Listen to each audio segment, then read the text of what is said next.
As of the making of this video, I had just finished playing Final Fantasy XVI, and despite its different approach and key Final Fantasy elements such as combat mechanics and the aesthetics of the game taking a darker turn, I personally enjoyed it. I am aware that many fans of the franchise were not pleased with these changes, which will happen if a game is intended to expand the fan base through reaching more casual fans by diverting from some of its traditional elements. Despite all that, I really enjoyed the game. I have not felt invested in a story in quite some time, and this game did it for me. Its various characters and events were all necessary in order to mold the story of Final Fantasy XVI into how it turned out, and I was admittedly captivated by it. With that being said, in the debut of Final Fantasy XVI lore videos for this channel, I will be covering one of my favorite characters in the series. Cidolfus Telamon was a character that I instantly paid close attention to when I saw him in the game for the first time. It could have something to do with his voice, but his personality in the game almost reminds me of my favorite character from Final Fantasy X, Auron, which is why we will be covering him as our first lore video on this channel. So sit back, grab a snack, and tune in as we explore the lore behind Final Fantasy XVI's Cid.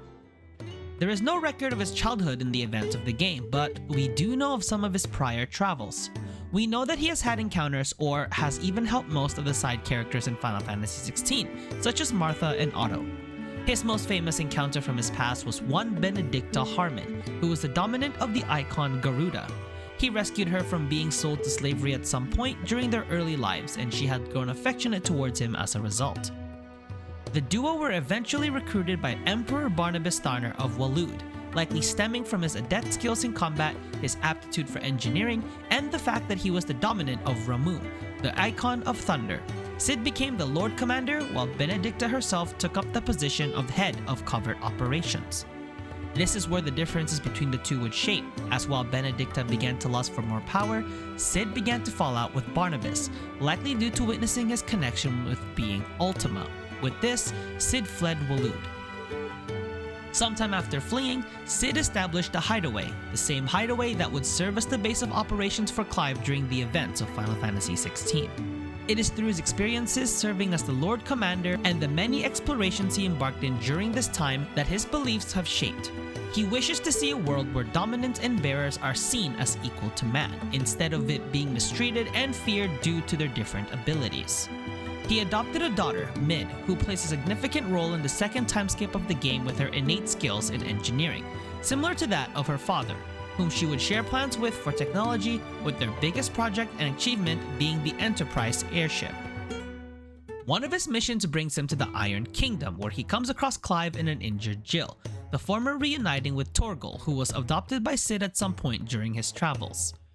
Cid, knowing Clive's heritage, decides to take him to the hideaway, where they would eventually come to learn about the status of the world and determine that in order to save it from the Blight, which is a phenomenon that destroys life energy in the planet, they would have to destroy the mother crystals around Valisthea. Their journey together is shown through the first timeskip of Final Fantasy XVI, embarking on many quests together, including many encounters with Benedicta Harmon, revealing to Clive about their past until they eventually reach the first mother crystal, the Drake's Head at Oriflamme. When the team of Clive, Jill, Cid, and Torgal reach the heart of the crystal, they realize it cannot be destroyed by conventional means, leading Cid to transform to his icon to destroy the crystal, to fatal effect. The power required to destroy the crystal, along with the other times he's transformed to the icon, weakens Cid to the point of near death, and with the resulting arrival of Ultima, Cid instantly recognizes it and prevents it from taking Clive, the vessel he needs to have a physical form.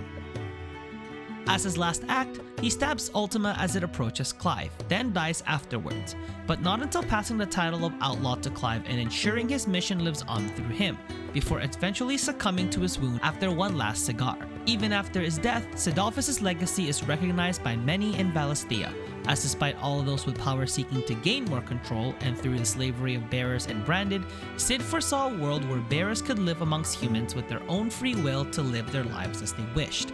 A task picked up by his successor, Clive Rosfield, who has adopted the alias of Cid the Outlaw by the events of the second timeskip in Final Fantasy XVI, continuing his work and completing it after he eventually faces Ultima and defeats it. Cidolfus Telamon was one of the more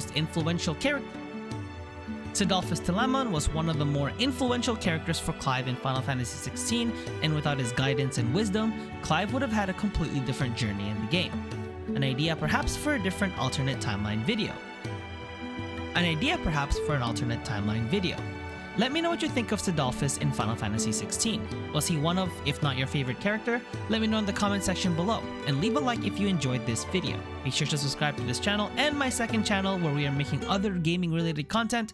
Other than that, this is Enzo signing out, and I will see you all in the next lore video.